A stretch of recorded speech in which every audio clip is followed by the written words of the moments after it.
सुभद्रा योजना को पुणी बड़ खबर। आज पुणी खाता को जाइछि 1 टंका। जेउ माने आवेदन करिछंती सेमानंको अकाउंट को परीक्षामूलक भावे 1 टंका लेखा पठाइछंती राज्य सरकार। समस्त योग्य हिताधिकारींको अकाउंट को टंका जाइछि। आउ आसंता अक्टोबर 9 तारीख बुधवार दिन सेमानंको अकाउंट को जीव टंका। बैंक खाता को आसिला सुभद्रा टंका। परीक्षामूलक भावे 1 टंका आसिला। द्वितीय पर्याय रे 40 लाख महिला हिताधिकारी को मिलिबो प्रथम किस्तीर द्वितीय पर्याय टंका। आसंता 9 तारीख रे आसिबो पूरा पैसा। पूर्वरु भी टंका पाइथिले किछि हिताधिकारी। अन्य हिताधिकारी को मिलिबो सुभद्रा टंका। दुर्गा पूजा रे महिला को सुभद्रा टंका भेटी देबे मेहन सरकार। 40 लाखरु अधिक महिला को मिली पारे सुभद्रा टंका। अकाउंट लिंक थिबा बाकी हिताधिकारी को मिलिबो टंका। आसंता काली भितरे हिताधिकारी जानी पारिबे किए पाइबे टंका। हिताधिकारी बैंक अकाउंट को 1 टंका आसिबा प्रक्रिया आरंभ होई जाइछि। अनेक हिताधिकारी खाता को 1 टंका लेखाए आसी सारिछि। डिसेंबर सुधा समस्ते पाइबे सुभद्रा टंका। समुदाय 1 कोटी महिला को मिलिबो टंका। तेबे प्रश्न हेउछि जेउमानंको अकाउंट को परीक्षामूलक भावे 1 टंका आसी नाही सेमानंको अकाउंट को सुभद्रा टंका आसिबो कि नाही।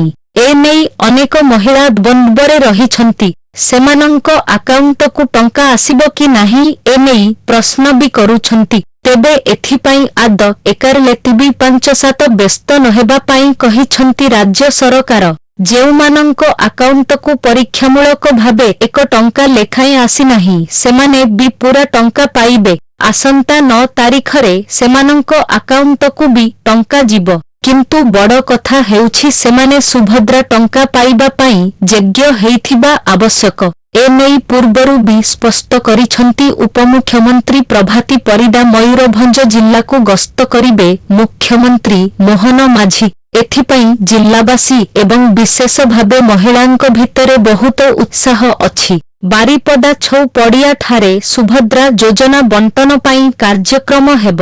9 तारीख दिन मुख्यमंत्री बारिपदा जिबे। एही कार्यक्रम रे जिल्लार समस्त विधायक सांसद एवं विभिन्न विभागर मंत्री माने सरकारी अधिकारी माने मध्य उपस्थित हेबे। पाखापाखी 50,000 रु अधिक लोकंक समागम हेब बोली आशा। गत थर केन्दुझर ठारे हेलिकप्टर रे यांत्रिक त्रुटि जोगु बारिपदा जाई पारि नथिले मुख्यमंत्री। तेबे केउमाने सुभद्रा टंका पाइबेनी आवेदन करिथिले भी कटिजिबो ना। जानन्तु राज्यर सरकारंक गाइडलाइन कोन रहिछि। जेउ महिला माने निम्नलिखित मानदंड मध्यरु कोनोसिटी पूरण करंती सेमाने एही योजना अधीन रे लाभ पाइबाकू अयोग्य हेबे बा सेमानंकर ना काटी दियाजिब। सुभद्रा योजना रे सामिल हेबाकू थिबा महिलांक बयस 1 जुलाई 2024 सुद्धा 21 वर्षरु कम हेइ नथिबा आवश्यक। सेही भली 60 वर्षरु अधिक कोनोसी महिला सुभद्रा योजना रे सामिल हेइ पारिबे नाही।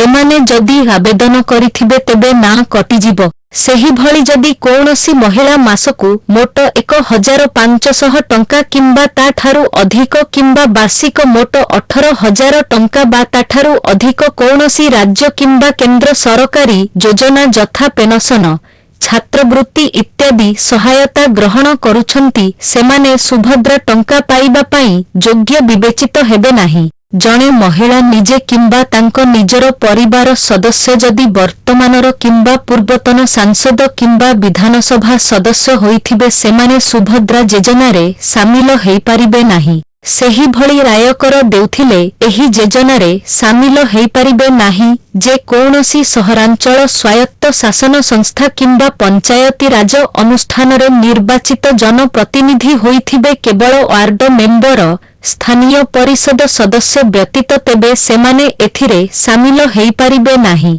ना कटिजिब। भारत सरकार किंबा राज्य सरकारंक अधीन रे थिबा जेकोनोसी अंडरटेकिंग बोर्ड स्थानीय संस्था किंबा संगठन नियमित स्थायी चुक्तिभित्तिक कर्मचारी भावरे नियुक्त किंबा अवसर परे पेंशन ग्रहण करुथिबे जदि एही योजनार अन्य समस्त मानदंड पूरण करुथिले तेबे ପାରିଶ୍ରମିକ ଗ୍ରହଣ କରୁଥିବା ସମସ୍ତ କର୍ମଚାରୀ ଏବଂ ଆଉଟସୋର୍ସିଂ ଏଜେନ୍ସି ମାଧ୍ୟମରେ ନିୟୋଜିତ ସମସ୍ତ କର୍ମଚାରୀ ଏହି ଯୋଜନା ଅଧୀନରେ ଯୋଗ୍ୟ ବିବେଚିତ ହେବେ ଯଦି ଆବେଦନକାରୀଙ୍କ ପରିବାରର ଜଳସେଚିତ ଜମିର ପରିମାଣ 5 ଏକରରୁ ଅଧିକ ଓ ଅଣ-ଜଳସେଚିତ ଜମିର ପରିମାଣ 10 ଏକରରୁ ଅଧିକ ହୋଇଥିବ ସେମାନେ ସୁଭଦ୍ରା ଟଙ୍କା ପାଇପାରିବେ ନାହିଁ। ସେହିଭଳି ଟ୍ରାକ୍ଟର, ମିନି ଟ୍ରକ୍, ଛୋଟ ବାଣିଜ୍ୟିକ ଯାନ ଏବଂ ଅନ୍ୟ ସମାନ ହାଲୁକା ସାମଗ୍ରୀ ଯାନ ବ୍ୟତୀତ 4 ଚକିଆ ଗାଡ଼ି ଥିଲେ ସୁଭଦ୍ରା ଟଙ୍କା ପାଇବେ ନାହିଁ।